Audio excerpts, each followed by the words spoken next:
Student start करते हैं new chapter. Chapter का नाम है उच्च क्रम के रैखिक अवकल समीकरण। तो स्टूडेंट इसके पहले हम पढ़ चुके हैं रैखिक अवकल समीकरण होता क्या है, और वहां पर क्या पढ़ते थे कि सिर्फ फर्स्ट ऑर्डर के लिए ही रैखिक अवकल समीकरण पढ़ते थे। अब यहाँ पर समझते हैं इसमें n ऑर्डर के लिए रैखिक अवकल समीकरण पढ़ना है।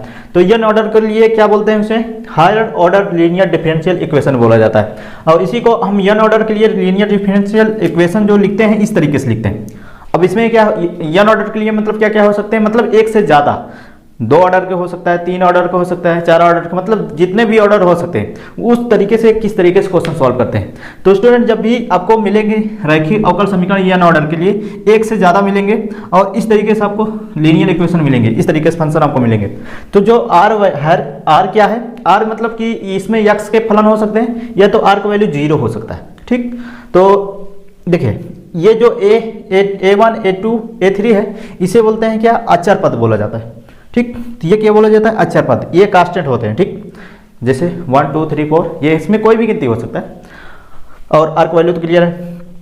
अब इसी इक्वेशन को हम दूसरे नाम से भी बोलते हैं क्या, linear differential equation with constant coefficient बोला जाता है, जिसे हिंदी में बोलते हैं अचर गुणांकों वाला रैखिक अवकल समीकरण। तो स्टूडेंट्स यहाँ पर समझते हैं अब इसको व्यक्त कैसे करते हैं, मतलब इसको हम किस तरीके से कन्वर्ट करते हैं। अब देखिए ये डिफरेंशियल ऑपरेटर, मतलब इसी चीज को हम dy/dx को हम d से भी व्यक्त कर सकते हैं। तो अगर d से व्यक्त कर रहे हैं तो अगर n तक के हैं तो n ऑर्डर के लिए इस तरीके से व्यक्त कर सकते हैं। तो आपको जब भी हायर ऑर्डर के लीनियर डिफरेंशियल इक्वेशन मिलेंगे तो उसको हमको इस तरीके से डेल ऑपरेटर में भी व्यक्त कर सकते हो। डेल ऑपरेटर मतलब ये d का वैल्यू क्या है, dy/dx है। तो अगर हमको इस तरीके से फंक्शन है क्या d3, देखिए ये क्या है, हायर ऑर्डर मतलब एक से ज्यादा अवकलन बार। ठीक, एक से ज्यादा इसमें अवकलन हुए हैं तो वो क्या होते हैं, वो higher order linear differential equation में आ जाते हैं। तो स्टूडेंट यहाँ पर समझते हैं, देखिए और ये क्या है, देखिए इसको हम किस तरीके से व्यक्त कर सकते हैं। जैसे ये डेल ऑपरेटर में हमको इसको डिफरेंशियल ऑपरेटर में चेंज करना है तो यहाँ पर क्या लिख सकते हैं, इतने के क्या लिख सकते हैं, इसमें d3 लिख सकते हैं, d3y + 3 ये कांस्टेंट है, ये एक वैल्यू 2 ये सब क्या है, कांस्टेंट है, अचर पद। और इसको लिख सकते हैं d2y + 5d + 4y, ठीक, बराबर क्या है 0। अब यहां पर समझते हैं लीनियर इक्वेशन क्या बोला गया, क्योंकि y के देखिए ऑर्डर कितना है 1, इसको कॉमन ले सकते हो ना, तो क्या बन जाएंगे, देखिए d3 + 2 और 5d, और ये क्या क्या जगह हम y है, ये y है, और ये पूरे में 4, ये क्या कॉमन है y। अब यहाँ पर समझते हैं ये y है ना 1 पावर, इसीलिए रैखिक बोला जाता है। अब स्टूडेंट यहाँ पर देखिए हायर ऑर्डर मतलब ये एक से ज्यादा अवकलन है, तो इसको इस तरीके से भी व्यक्त करते हैं। और ये यहाँ पर समझ लेते हैं कि अगर ऐसे दिया है तो आपको इस तरीके से भी कन्वर्ट कर सकते हो, आपको इस तरीके से भी मिल सकते हैं और इस तरीके से भी मिल सकते हैं। डेल ऑपरेटर डिफरेंशियल ऑपरेटर में भी मिल सकते हैं, या आपको डेरिवेटिव में सेकेंड ऑर्डर थर्ड ऑर्डर इस तरीके से भी मिल सकते हैं।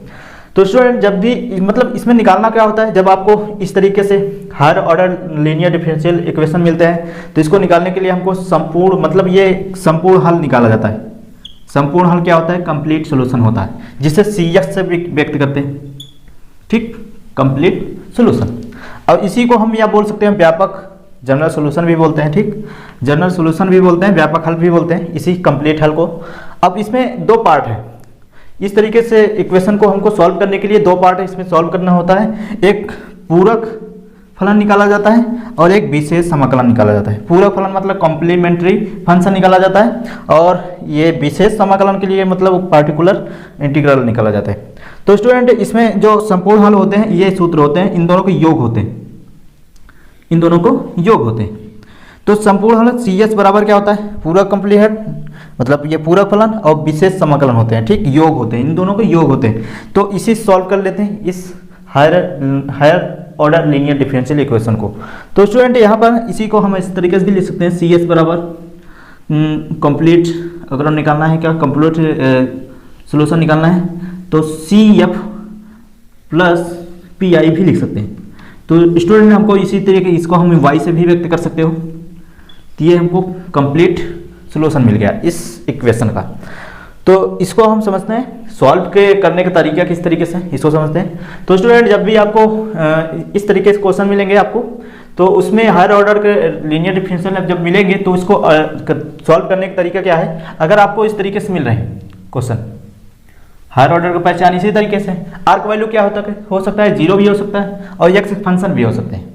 तो अब यहाँ पर समझते हैं सी एफ क्या है और पी आई क्या है। देखिए स्टूडेंट, यहाँ पर जो ये भाग है, यहाँ से यहाँ तक भाग, इसको बोलते हैं सी एफ। ये सी एफ होता है, मतलब कॉम्प्लीमेंट्री फंक्शन होते हैं। इसके सॉल्व करने के लिए अलग सूत्र लगते हैं।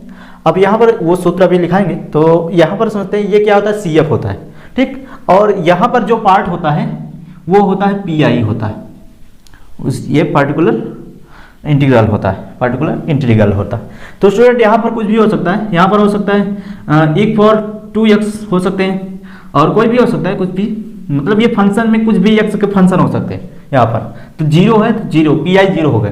तो स्टूडेंट जब भी अगर मान लेते हैं क्या कोई समीकरण है, समीकरण में लास्ट में पी आई दे दिया जीरो, तो उसमें क्या होता है, सिर्फ सी एस किसका निकाला जाता है, सिर्फ पूरक फलन के ही निकाला जाएगा। ये क्या है, जब जीरो है तो इसका वैल्यू क्या हो जाएगा, जीरो। तो सिर्फ क्या निकलेगा आपको, सी एफ, मतलब जो सी एस निकाले होगे सी एफ के लिए निकालना पड़ेगा। तो स्टूडेंट यहाँ पर इक्वेशन जब आपको पूरा यहाँ पर दिया रहेगा, ये फंक्शन एक्स हो जाएंगे, तो आपको पी आई और सी एफ दोनों निकालना होगा और उनको ऐड करना होगा, तब जाके ये सी एस निकलेगा, जिसे संपूर्ण हल बोला जाता है। तो स्टूडेंट इसको हम सॉल्व करने का कुछ मेथड, मतलब कुछ तरीका इसको यहाँ पर बताते हैं। इसको पहले मिटाते हैं, समझते हैं। तो स्टूडेंट इसमें सॉल्व करने का तरीका सीख लेते हैं, किस तरीके से इसको सॉल्व किए जाते हैं। तो स्टूडेंट इसमें जब भी आपको इस तरीके से समीकरण मिलेंगे हायर ऑर्डर के, तो यहाँ पर समझते हैं किस तरीके से सॉल्व किया जाए। सबसे पहले क्या करते हैं, स्टेप नंबर 1 कि हमको डिफरेंशियल ऑपरेटर में चेंज किया जाता है। डिफरेंशियल ऑपरेटर में किस तरीके से चेंज होता है, जहाँ पर डी बाई डी एक्स है वहाँ पर क्या कर देते हैं, हमको डी में कन्वर्ट कर देते हैं, ठीक। डिफरेंशियल ऑपरेटर में चेंज कर देते हैं, इसी को डी बोलते हैं। अब ये यहाँ पर क्या आ जाएगा, इसके जगह क्या आ जाएगा, इसके जगह क्या लिख देंगे, इसके जगह डी, ठीक, डी वाई, और क्या आ जाएगा प्लस a1, ये यहाँ पर क्या आ जाएगा, D N minus one Y plus a2 D N minus two Y plus A N Y बराबर 0। अब यहाँ पर समझते हैं ये आर है, आर का वैल्यू कुछ भी हो सकता है, आर का वैल्यू जीरो भी हो सकते हैं, यहाँ पर जीरो भी होंगे, या तो ये कोई एक्स का फंक्शन होगा, ठीक। तो ये हो सकते हैं इसमें। अब यहाँ पर समझते हैं जब भी आपको इस तरीके से इक्वेशन मिलेंगे, आपको जब भी इसी डेल ऑपरेटर में आपको ये डिफरेंशियल ऑपरेटर में चेंज करना है, ठीक। तो जब इतना कर लिए तो आपको यहाँ पर y कामन ले लेना है। तो y कामन ले लेंगे तो क्या आ जाएगा, डी पावर एन है तो डी एन और plus A one D N minus two N minus one, और क्या बचेगा plus a2 D N minus two plus A N, इतना बच जाएगा ये r। अब यहाँ पर समझते हैं ये जो y का वैल्यू होता है ये होता है e पावर एम एक्स होता है, कोई मूल होता है। अब यहाँ पर समझते हैं ये जब भी आप इस तरीके से डिफरेंशियल ऑपरेटर में चेंज कर लिए तो उसके बाद क्या करते हैं, हमको सहायक समीकरण में चेंज करना होता है। और सहायक समीकरण क्या होता है, ये d बराबर क्या रखते हैं, यम रख देते हैं। जब यम रखते हैं तो ये सहायक समीकरण में लिख देते हैं और इसके बराबर क्या लिखते हैं, 0 ले लेते हैं। तो यहाँ पर लेते हैं, ये देखिए डी जो है क्या रखेंगे m, तो m power n plus D m का पावर क्या हो जाएगा, m का power n minus one plus a2 m power n minus two plus a n बराबर 0 ले लेते हैं। इसके बराबर क्या सहायक समीकरण, इसे ई से भी व्यक्त करते हैं, जिसे बोलते हैं एक्सिलरी इक्वेशन भी बोलते हैं। अब यहाँ पर समझते हैं ये जो यम है इनका कोई गुणनखंड बनेगा, ठीक। तो गुणनखंड से क्या क्या आ सकते हैं, इसके मूल आ सकते हैं, ठीक। इसके मतलब इसके मान आ सकते हैं m1, इसके मान अलग अलग मान आ सकते हैं, क्या क्या मान आ सकते हैं, m1 आ सकते हैं, m2 आ सकते हैं, m3 आ सकते हैं, इस तरीके बहुत सारे मान आ सकते हैं, ठीक, mn तक। अब यहाँ पर समझते हैं इनके जो मान आएंगे उस कंडीशन में सी एफ किस तरीके से केसेस बनेंगे, मतलब सी एफ निकालने का केसेस बन सकते हैं। और जब अगर मान अलग अलग होंगे, अब देखिए ये जो रूट आएंगे इसे रूट भी बोलते हैं, रूट बोलते हैं या इसी को मोल बोलते हैं। ये जो मोल आएंगे, ये जो मान आते हैं मोल, वो अलग अलग मान आ सकते हैं, या तो तीनों क्या होंगे, ये जैसे मान लेते हैं यम तक जो मूल होंगे या तो वास्तविक होंगे या तो सारे अलग अलग हो सकते हैं।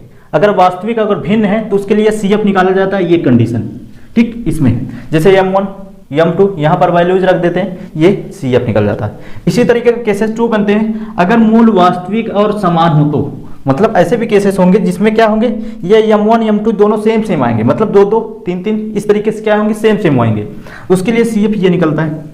ठीक, अब यहाँ पर देखिए m कितने हैं, 2, तो 2 के लिए C1 C2 और m1 यहाँ पर रख दिए गए। और अगर 3 के 3 मिलेंगे तो C1 मतलब ये C3 मतलब इसी में मान लेते हैं टोटल कितने मोल हैं, 2 डबल मिले और एक जो मतलब 3 जो 1 मिले, मतलब 1 का 3 मिले और इसमें 1 मिले। तो इसके लिए इस तरीके से व्यक्त करते हैं। मान लेते हैं ऐसे डबल एक के लिए मिलता m को वैल्यू m1 और m2 निकलता। ठीक, m1 और m2 निकलता, ये m1 2 निकलते हैं और एक m2 निकलता। तो उसके लिए केसेस क्या बनते हैं, सेम इसी तरीके। देखिए इसके लिए 2 है ना, 2 इसके लिए हो गया, एक ये लिख देते हैं, ये अकेले लिख देते हैं और ये लिख देते हैं बस, और ये इन सब का लिखना जरूरत नहीं है।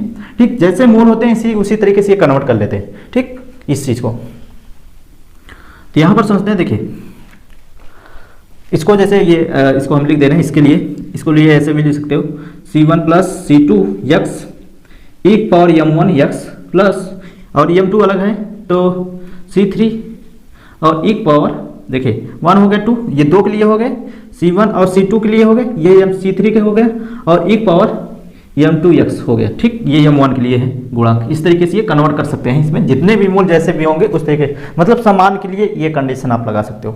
ठीक, ये भिन्न भिन्न है, सब मूल अलग अलग मिलेंगे तब ये आप कंडीशन CF निकाल सकते हो। उसके बाद यदि मूल काल्पनिक होंगे तो काल्पनिक मतलब जिसमें इमेजरी नंबर होंगे, जिससे सीधी तरह से गुणनखंड करते हैं, जिसमें आई के वैल्यू जाते हैं। ठीक, तो वो जो काल्पनिक होंगे उसके लिए ये मूल आपको लिख सकते हो, इस चीज को इसमें कर CF निकाल सकते हो इस चीज से। और इसी को देखिए या तो आप ये अलग से ये लिख सकते हो, या तो ये लिख सकते हो, या तो आप कॉस में लिख सकते हो। ठीक, ये साइन में है, ये कॉस में है। अगर देखिए परिमेय संख्याएं भी हो सकते हैं, अपरिमेय संख्याएं भी आ सकते हैं जो रूट में रहेंगे पर माइनस में नहीं रहेंगे। तो उसके लिए क्या है, अपरिमेय संख्याएं के लिए आपको ये हाइपरबोलिक वाले CF निकल जाते हैं। ठीक, इस तरीके से इसको निकालते हैं। अब इस पर हम एक एक क्वेश्चन अप्लाई करते हैं, किस तरीके से इसमें क्वेश्चन सॉल्व होते हैं उसको समझते हैं। देखिए स्टूडेंट, यहाँ पर ये एक क्वेश्चन लिए, इसको देखते हैं, इसको सॉल्व करते हैं। सबसे पहले आपको इस तरीके से समीकरण दिया है, तो पहले डेल ऑपरेटर में सॉरी डिफरेंशियल ऑपरेटर में आपको चेंज करना है। ठीक, तो इसको चेंज करेंगे तो क्या आ जाएगा, d2y माइनस 3d और y माइनस 4y बराबर 0। चेक कर लो, ये डिफरेंशियल ऑपरेटर मतलब d बाई डी एक्स जगह क्या d रख दिए, तो ये स्क्वायर है तो स्क्वायर हो गया और y है, और इसके जगह क्या रख दिए dy, और ये y है y रख दिए। अब क्या करते हैं, इसको हम y कॉमन ले लेते हैं, d2 और ये क्या बचेगा 3d और 4, तो y कॉमन लेने पे इतना आ गया। अब यहाँ पर देखिए इसमें हम AE में व्यक्त कर लेते हैं, AE में निकाल लेते हैं। AE कैसे निकालेंगे, इसी समीकरण को AE निकालने के लिए क्या करते हैं, d की जगह क्या m रखते हैं, तो AE में किस तरीके से कन्वर्ट हो गए। ठीक, AE में कन्वर्ट करने के लिए m square minus 3m minus 4 और बराबर 0। जब भी AE में लेते हैं, सहायक समीकरण में लेते हैं, उसके बराबर 0 लेते हैं। ठीक, अब ये 0 लेते हैं इसलिए क्योंकि इसका मूल निकल जाए। अब यहाँ पर समझते हैं ये P, अब ये इस भाग को क्या बोलते थे, इस भाग को बोलते थे CF बोलते हैं, और इस भाग को क्या बोलते हैं PI।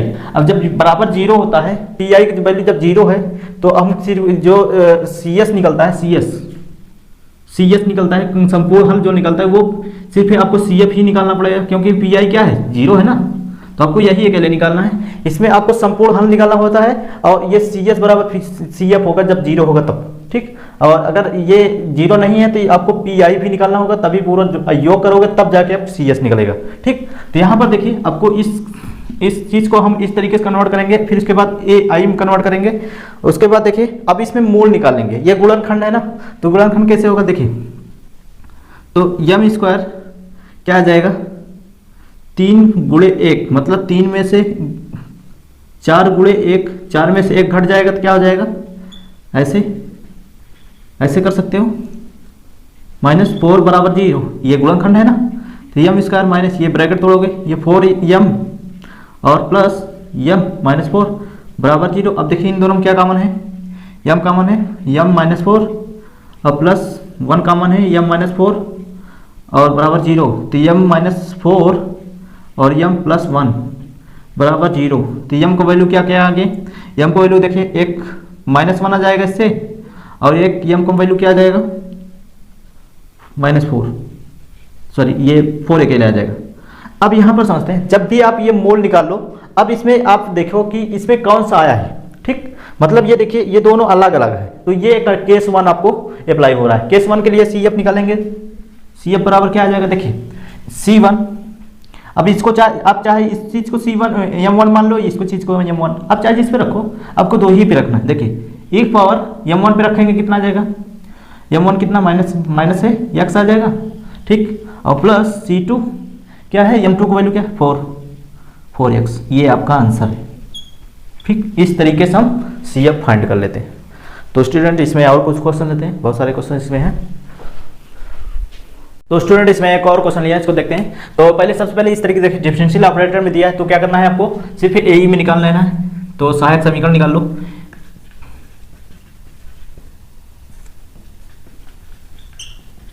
जिसे AE बोलते हैं, ठीक। इसमें पहले कन्वर्ट कर लो, डी जब क्या रखोगे m, तो m³ -2m² 4m + 8 बराबर क्या लेना है 0। अब यहाँ पर देखिए गुणनखंड में है ना, 3 में कामा ले लो m, तो क्या जाएगा m² 2, यहाँ पर m अकेले आ जाएगा, इसमें m² कामा ले लो, और यहाँ पर 4 कामा ले लो, m - 2 बराबर 0। तो m² बराबर क्या आ जाएगा 4 बराबर 0। तो अलग अलग वैल्यूज निकल जाएंगे, ये 0, इसका वैल्यू क्या आ जाएगा 2, और इसका वैल्यू क्या आ जाएगा m² - 4 बराबर 0। तो m² बराबर ये 4, तो m का बराबर क्या आ जाएगा +-2। अब देखिए एक m का वैल्यू क्या आ रहे हैं, ये 1 आ रहे हैं, देखिए ये 2 आ रहे हैं, और एक दो डबल आ रहे हैं, और ये एक -2 आ रहे हैं, मतलब इसमें प्लस माइनस दोनों है ना, तो ये कितने आ रहे हैं 3 मोल आ रहे हैं। तब यहाँ पर समझते हैं इसमें कौन सा केस लगेंगे। अब देखिए क्या है, मोल समान है ना, तो समान के लिए ये है मोल, वास्तविक है और समान है। वास्तविक मतलब क्या होता है, जिसमें ये रियल नंबर पूरे 0 1 2 3, ये -1 -2, ये सारे वास्तविक संख्याएं होते हैं, रियल नंबर होते हैं, ठीक।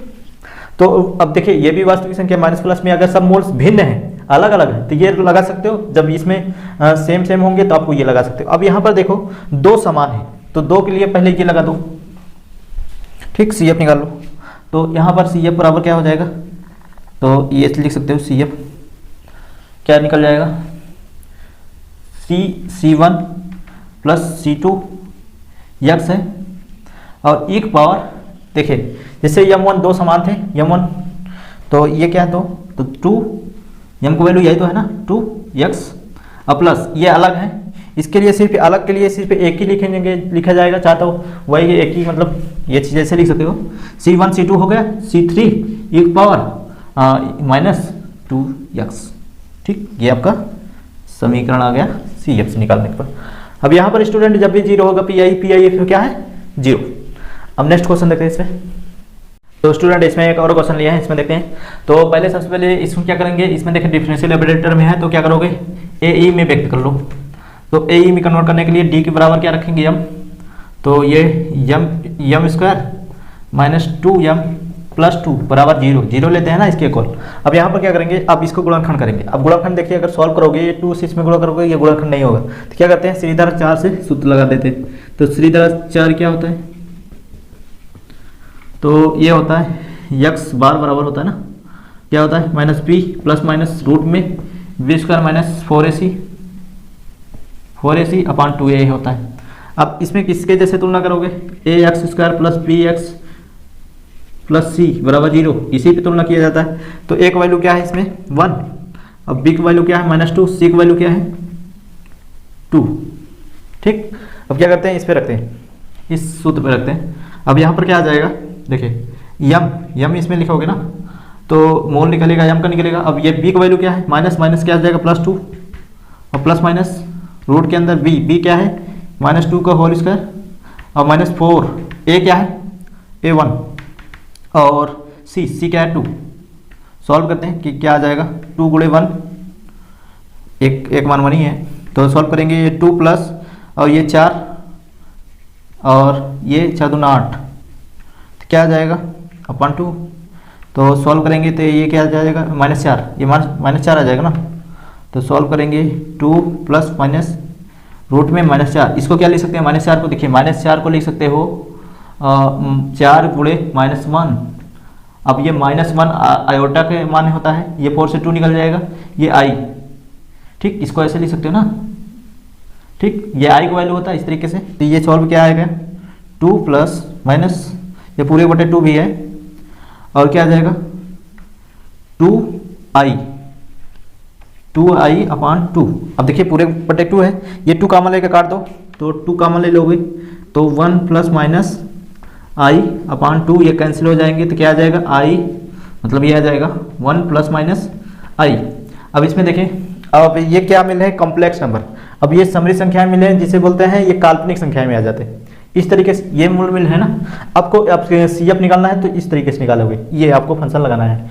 तो यहाँ पर ध्यान देना है, तो अगर ये किसके जैसे दिख रहा है, एल्फा प्लस माइनस आई बीटा का मान दिखती है, तो एल्फा का मान क्या है 1, और बीटा का मान क्या है, बीटा का मान 1 भी है, ठीक, दोनों 1 ही है, तो इसी पर रख देते हैं। तो CF बराबर क्या है, तो पहले हम सूत्र लिख लेते हैं, CF y के जैसे लिख सकते हो, एक पावर एल्फा x, और क्या है a cos बीटा, बीटा है यहाँ पर ध्यान देना, बीटा है, बीटा x प्लस ये b है, b sign beta x plus, अब देखिए हमको ये m1 का वैल्यू तो पता नहीं है, तो यहाँ पे यहीं पर इतना ही मान मिलेगा, आपको इतना ही रखना है, ठीक। तो हमको तो एक ही मान मिला ना, इसके बाद और एक मान मिले होते हैं, जैसे और भी मिले होते हैं, तो हम सिर्फ इतना ही मान मिला है, चेक करो इतना मिला, और ये m1 का वैल्यू मिला नहीं, मतलब एक ही मान मिले, तो एक ही मान तो आप यही लोगे ना, तो उसको थोड़ी लोगे, तो उसका वैल्यू तो क्या होगा 0 होगा, तो आपको सिर्फ इतना ही लेना है, तो ये इतना हो गया। अब यहाँ पर क्या करना है, अब इसी वैल्यू लिख देते हैं, एल्फा का वैल्यू क्या है 1, तो 1 पावर x और a और cos बीटा, बीटा का वैल्यू क्या है 1 है ना, तो यहाँ पर x से आ जाएगा प्लस b और साइन बीटा का वैल्यू भी 1 है, तो x, तो ये आपका आंसर है, ठीक। अब दूसरा फॉर्म देखिए, यहाँ पर आप इस फॉर्म में लाना चाहो तो इस फॉर्म में भी ला सकते हो। इस फॉर्म में कैसे देखिए, इसी को या इसी का आंसर देखिए कैसे कैसे हो सकते हैं। इसी का आंसर देखिए, एक ये हो सकता है, मतलब y बराबर क्या लिख सकते हो, फंक्शन c1 एक पावर, देखिए अल्फा है ना, अल्फा का वैल्यू क्या है 1, तो मतलब x बचेगा, और साइन है, और साइन ये ब्रैकेट में क्या है बीटा, बीटा का वैल्यू क्या है 1 है, तो x प्लस क्या है c2, ठीक, ये आपको कन्वर्टन है, ये हो गया आंसर इसका। या मतलब आप कॉस में लाना चाहो तो कॉस में भी आ जाएगा, तो जिसमें आपको लिखना है उसमें लिख सकते हो, ठीक, यही सेम है, एल्फा का वैल्यू 1 और ये कॉस में हो जाएगा, और बीटा का वैल्यू क्या है 1 ही है, तो वो आ जाएगा कितना, ये है ना, कितना है बीटा का वैल्यू कितना है bx और प्लस c2। अब यहाँ पर देखिए ये चीज़ नहीं ली है, ध्यान देना, ये चीज़ नहीं ली है, क्यों नहीं ली है, क्योंकि ये m1 को वैल्यू दिया ही नहीं है, तो आपको यही तक मिलेगा ना, तो ये आपको ये चीज़ है, ठीक। इस तरीके से सोल्यूशन कर लेंगे। तो स्टूडेंट और कुछ क्वेश्चन लेते हैं इसमें। तो स्टूडेंट इसमें एक और क्वेश्चन लिया है, इसको सॉल्व करते हैं। तो स्टूडेंट जब भी आपको इस तरीके से क्वेश्चन मिलेंगे तो क्या करना है, आपको डिफरेंशियल ऑपरेटर में चेंज करना है। तो यहाँ पर देखते हैं, तो डिफरेंशियल ऑपरेटर पहले डी में चेंज करते हैं, डी स्क्वायर वाई और माइनस 4dy प्लस वाई बराबर 0। तो अब यहाँ पर y कॉमन ले लेते हैं, डी स्क्वायर और माइनस 4d प्लस 1 बराबर y बराबर 0। अब यहाँ पे सॉल्व करते हैं, देखिए इसके जब क्या ले लेते हैं, सहायक समीकरण लेते हैं, सहायक समीकरण लेते हैं। तो जब सहायक समीकरण लेंगे तो इसे ए से भी लोग बोलते हैं, और d बराबर क्या लेते हैं, m लेते हैं। तो यहाँ पर m स्क्वायर 4m प्लस 1। अब सॉल्व करते हैं। अब यहाँ पर ध्यान देना, ये 0 इसका 0 नहीं होता, ये 0 जब मतलब जब भी सहायक समीकरण में लिया जाता है वो 0 के इक्वल ही लिया जाता है, इसके 0 के इक्वल ही लिया जाता है। अगर मान लेते हैं ये ex होता तब भी ये 0 लिया जाता है, मतलब ये 0 नहीं लिया जाता है, ये तो pi होता है, ठीक। ये 0 इसे सहायक समीकरण के लिए यही 0 के इक्वल करते हैं ताकि हम मूल निकाल सके, मतलब CF निकाल सकते हैं इससे, ठीक। तो ये अभी क्या है 0, तो हम CS निकालने के लिए जब पीछे 0 है तो CF अकेले निकालते हैं, वही क्या होता है CS होता है। मतलब जब CS बराबर क्या होता है CF प्लस PI। तो अब सोचो, आप जब CS निकालने के लिए हमको क्या निकालना चाहिए, पहले CF निकालना चाहिए, तो उसके बाद PI निकालना चाहिए।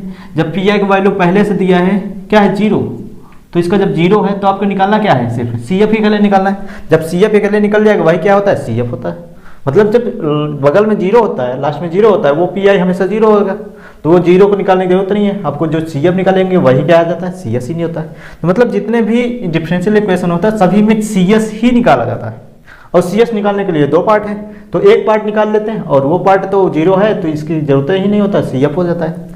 अगर यहाँ पर ई पावर एक्स होता तो हमको पी आई भी निकालना होता। जब पी आई निकालेंगे, पार्टिकुलर इंटीग्रल निकालेंगे, तो उनको ऐड करेंगे, जो आएगा वो सी एस होता है। तो स्टूडेंट अब पहले हम एक एक पार्ट लिए, मतलब इस वीडियो में सिर्फ आपको सी एस सी एफ के लिए निकालना सिखा रहे हैं, ठीक। इसके बाद जो वीडियो आएगा आपको पी आई निकालना सिखाएंगे, ठीक। समझते हैं, इसमें पार्टिकुलर इंटीग्रल से बोलते हैं। तो अभी क्या है, सी एफ निकालने के लिए सिर्फ जो जीरो जीरो है उसके अकेले क्वेश्चन लगा रहे हैं, ठीक। तो इसके बाद जो होंगे, जो पी आई निकालने के लिए क्या होंगे, वो ई एक्स टाइप के होंगे ना, मतलब कोई फंक्शन होगा एक्स का, ठीक। तो यहाँ पर सॉल्व करते हैं, ये आपको निकल गया। अब इसको क्या करना है, मोल निकालना है। तो मोल निकालने के क्या करते हैं, गुणनखंड करते हैं। और गुणनखंड करते हैं, देखिए होगा नहीं होगा तो किससे लगाएंगे, वो श्रीधर जो सूत्र होता है वही लगाते हैं। क्या होता है श्रीधर के लिए, ये एक्स बराबर क्या होता है, minus b plus minus b square minus 4ac, यही तो होता है 2a। सॉल्व करते हैं, इसमें a का वैल्यू क्या है 1, b का वैल्यू -4, c का वैल्यू 1, चेक कर लो।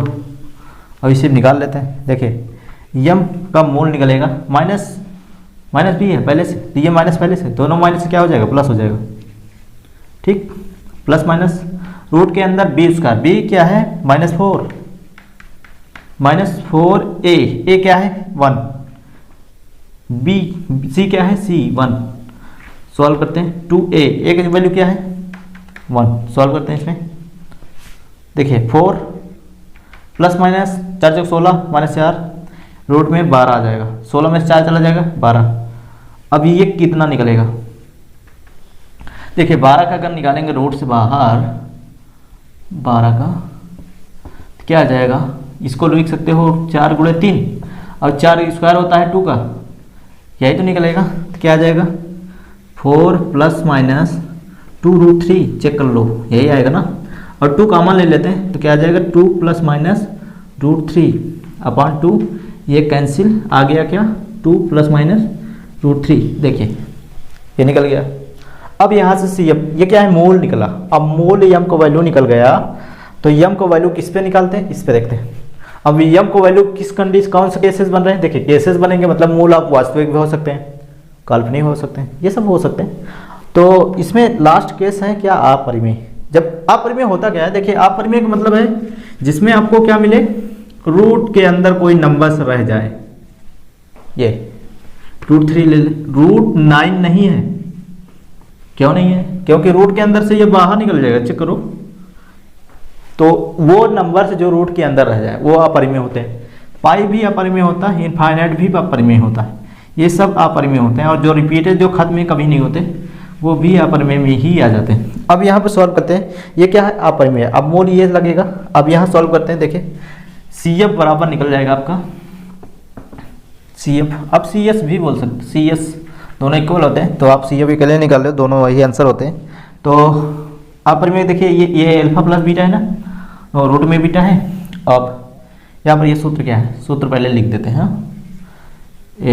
क्या है y बराबर =α(x) और ब्रैकेट के अंदर c1 कॉस हाइपरबोलिक है, इसे यच भी बोल सकते हो, और रूट के अंदर बीटा x बाहर है प्लस, और c2 साइन है ना, sine hyperbolic root beta x, ठीक इतना ही लिखा जाएगा। अब ये प्लस में क्यों नहीं लिखेंगे, क्योंकि मोल तो हमें एक ही मिले ना। यहाँ पर दिया है कि ये मिल सकते हैं, ये मिल सकते हैं, और भी मिल जाएंगे और जोड़ते चले जाएंगे। तो यहाँ पर सिर्फ दो एक ही मिला है, हमको इसका ज़रूरत ही नहीं है, तो हमको ये छोड़ देना है, इसका वैल्यू 0 हो जाएगा। तो ये आपको यही अकेले आपको लेना है, तो यहाँ पर ये मिल गए, आपको यही सूत्र होंगे। अब इसी पर रख दो, देखिए इसमें अल्फा का वैल्यू कितना है, अल्फा का वैल्यू निकालो। तो समीकरण क्या है, तो इसमें अल्फा का मान क्या आ जाएगा, देखिए ये अल्फा का वैल्यू 2 आ जाएगा, और बीटा का वैल्यू क्या है √3, यही तो है। ये किस केस में होते हैं, alpha plus minus root beta, ये प्लस माइनस के लिए बने हैं तो आपको प्लस माइनस नहीं ध्यान देना, सिर्फ यही एक ले लेना है क्योंकि अल्फा बीटा इसी पर रख देना है। तो अल्फा की वैल्यू क्या है, अल्फा की वैल्यू 2, तो एक पावर 2x और C1 cos हाइपरबोलिक रूट के अंदर क्या है 3 और x plus C1 sine hyperbolic root के अंदर क्या है देखिए 3x, तो ये आपका CF निकल गया। इस तरीके से CF निकाल लेंगे। ठीक, देखिए स्टूडेंट जितने भी आपको CF मतलब जब भी आपको CF निकालना है, जितने देखिए एक एक क्वेश्चन सारे के लिए हैं, एक क्वेश्चन इसमें सॉल्व किए, एक क्वेश्चन इसमें सॉल्व किए थे और 2 मोल थे बराबर, और इसमें भी सॉल्व कर लिए थे जब कॉम्प्लेक्स नंबर आते थे, जो काल्पनिक संख्या होते हैं, कॉम्प्लेक्स नंबर जितने सारे काल्पनिक नंबर पे होते हैं, तो वो भी एक क्वेश्चन लिए थे सॉल्व कर लिए, और एक इस पे भी लिए। तो आपको सारे कंसेप्ट क्लियर हैं। अब यहाँ पर जो अगला वीडियो आएगा आपको, वहाँ पर आपको सिर्फ पीआई निकालने सिखाएंगे। ठीक, तो पीआई किस तरीके से निकालेंगे, वहाँ पर क्या होगा समीकरण में 0 नहीं मिलेंगे। ठीक, तो नेक्स्ट वीडियो में आपको dx मतलब कोई x का फंक्शन मिलेंगे, तो उसको सीखते हैं नेक्स्ट वीडियो में। Thank you.